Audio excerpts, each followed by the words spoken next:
Oke guys, hari ini Unatups akan membahas mengenai topik kebocoran pada rumah.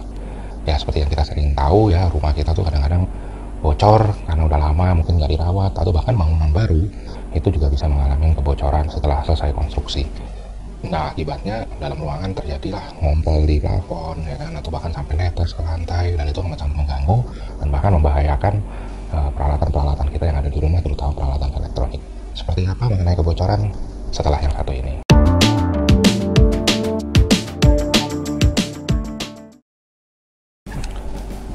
Nah, sebelum ngomongin kebocoran itu biasanya kan berasal dari atap ya, terutama. Ada juga dari dinding, tapi terutama dari atap. Nah, kita harus kenal macam-macam jenis atap ya.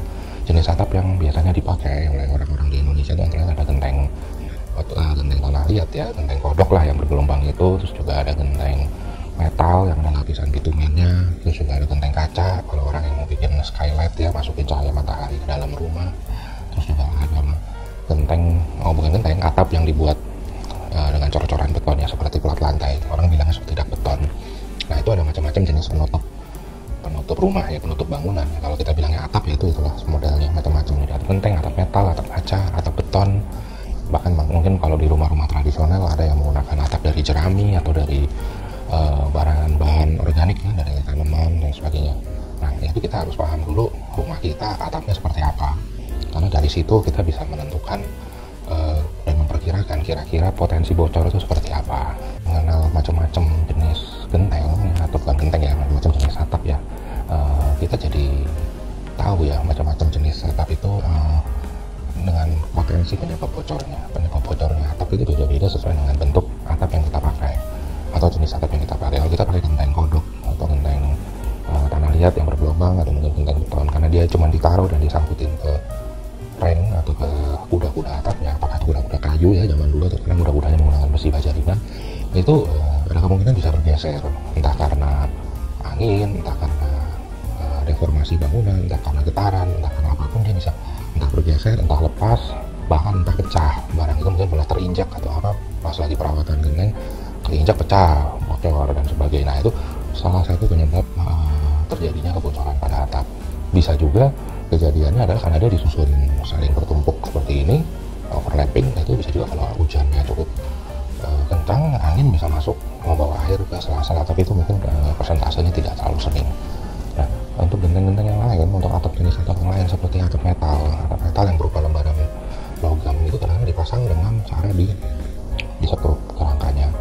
Nah disekrup kerangkanya, nah sekrup itu harusnya memang punya seal karet, supaya karena itu kan lubang ya, jadi kalau seal karetnya lama-lama getas karena cuaca, itu juga bisa menyebabkan potensi terjadinya bocor.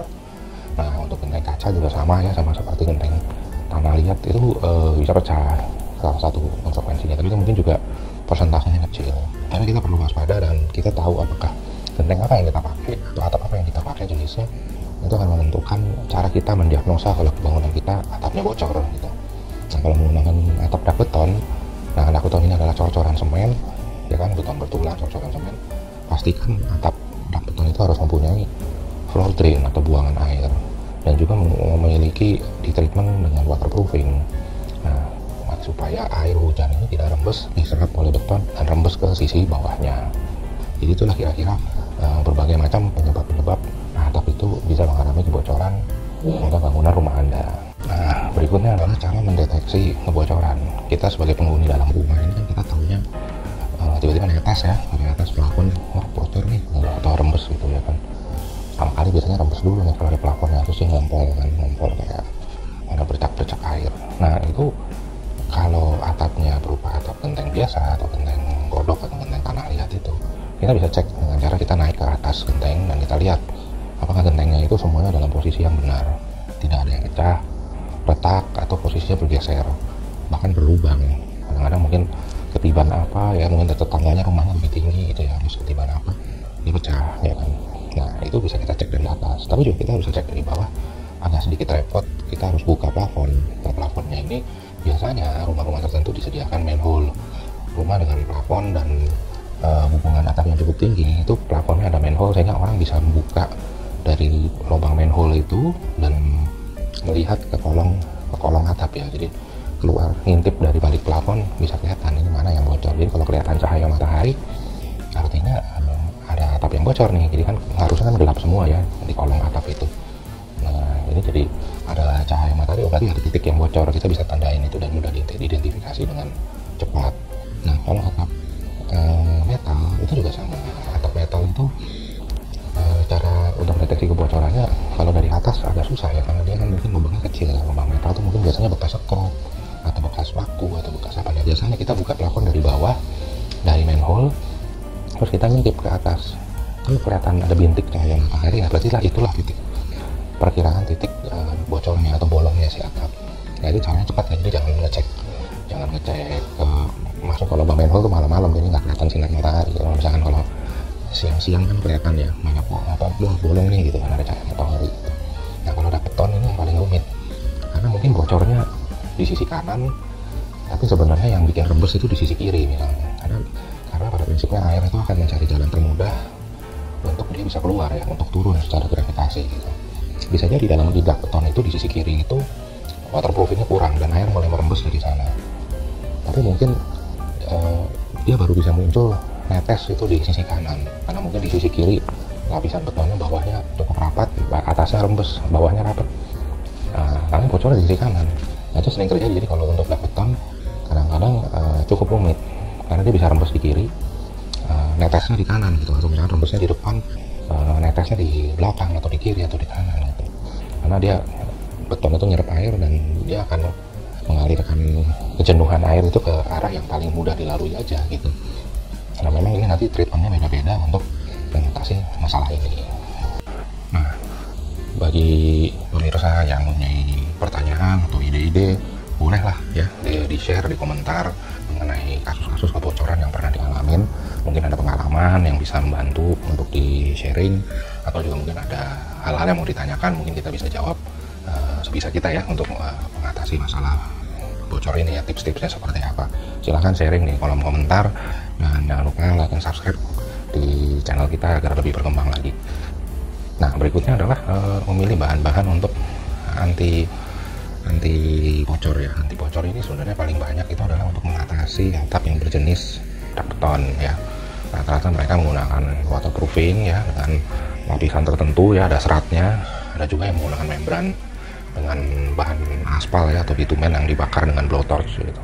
Tujuannya adalah sederhana sebenarnya, karena beton itu adalah permukaan yang berpori-pori. Pori-pori itulah yang harus diisi dengan zat waterproofing tersebut gitu ya, zat kimia yang untuk mengisi waterproofing tersebut, yang rata-rata memiliki unsur atau elemen kayak rubber ya, atau karet, atau kayak silikon seperti itu kurang lebih jenisnya. Jadi dia dalam kondisi cair dia bisa masuk ke dalam pori-pori, dan setelah mengeras dia mengisi pori-pori tersebut. Jadi ketika sudah terisi ya tentu permukaan itu menjadi tahan air, jadi kedap air lah istilahnya. Jadi air tidak meresap lagi ke dalam dak betonnya dan tidak menyebabkan rembes atau kebocoran di lantai di bawahnya.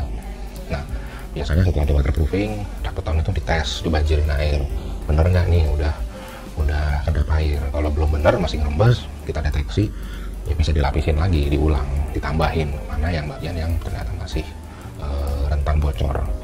Jadi ini memang harus hati-hati, apalagi bangunan baru tuh kadang-kadang bangunan secara struktural butuh settlement dulu ya. Setelah selesai dia mungkin masih turun ya, mungkin belum tentu dia turun berbarengan, bisa jadi turunnya kiri turun sedikit sekian senti, yang kanan mungkin belum turun gitu. Nah itu struktur dan konstruksi semuanya itu bisa mengalami deformasi yang menyebabkan terjadinya keretakan itu salah satunya adalah pencipta atau penyumbang masalah kebocoran dalam rumah. Jadi memang kalau bangunan baru jadi, bisa jadi karena dia butuh waktu untuk settlement, terjadilah retak-retak kecil yang akibat bangunan itu deformasi dan itu berpotensi menyebabkan kebocoran. Gak cuma di dak atap, tapi juga bisa di dinding. Jadi kalau hujan angin gitu, dindingnya terpapar oleh hujan angin, dindingnya bisa ngompol juga tuh, bisa basah gitu. Nah kalau atap mungkin lain ceritanya gitu ya, kalau menggunakan dak atap ataupun menggunakan genteng konvensional ya, genteng tanah liat atau genteng kodok itu. Gitulah kira-kira. Nah merek-merek waterproofing ada banyak lah di pasaran, saya nggak perlu sebutin ya, pilih macam-macam merek, macam-macam juga kualitasnya ya. Mungkin udah dibilang dari yang harga yang normal, harga yang ekonomis ya, sampai harga yang cukup premium, itu juga ada, tergantung kebutuhan dan juga tergantung budgeting untuk projectnya. Tips yang terakhirnya adalah ketika kita memiliki suatu bangunan, kita harus perawatan ya, istilahnya perawatan itu termasuk bagian atap. ya genteng sekali-kali ditengok apakah ada yang lepas, ada yang retak, atau ada yang berubah posisinya, atau mungkin atap ada yang bolong ya kan, atau misalkan beton itu walaupun nggak di waterproofing mungkin ada yang udah mulai getas ya kan, karena itu kadang-kadang kan beton itu kejemur matahari, kena hujan, kena cuaca ya kan. Nah, akhirnya dia bisa kalah juga suatu saat bahan-bahan itu ya suatu saat. Jadi pentingnya berkala dicek, nggak ada salahnya. Terus juga terutama talang-talang, jangan sampai talang itu tersumbat ya kan, gentengnya udah bener talangnya tersumbat, dia luber lah masuk ke dalam rumah itu. Jadi kebocoran nggak selalu dari atap tapi juga bisa juga dari talangnya ya kan. Nah jadi harus dicek, dirawat, terutama lubang-lubang yang mungkin timbul pada permukaan atap ya kan, entah dia rusak entah apa, kita harus cek lah ya, minimal setahun sekali atau 2 tahun sekali. Saya rasa nggak terlalu membebani lah untuk ngecek naik ke atas atap dan kita ngecek itu semua, demi supaya kita tidur tenang di bawah atap tersebut. Sekian ngobrol-ngobrol hari ini. Jangan lupa like and subscribe ya untuk channel kita, channel sederhana untuk edukasi mengenai keteknikan dalam bangunan, supaya kalian juga dapat berkembang lagi ke depannya.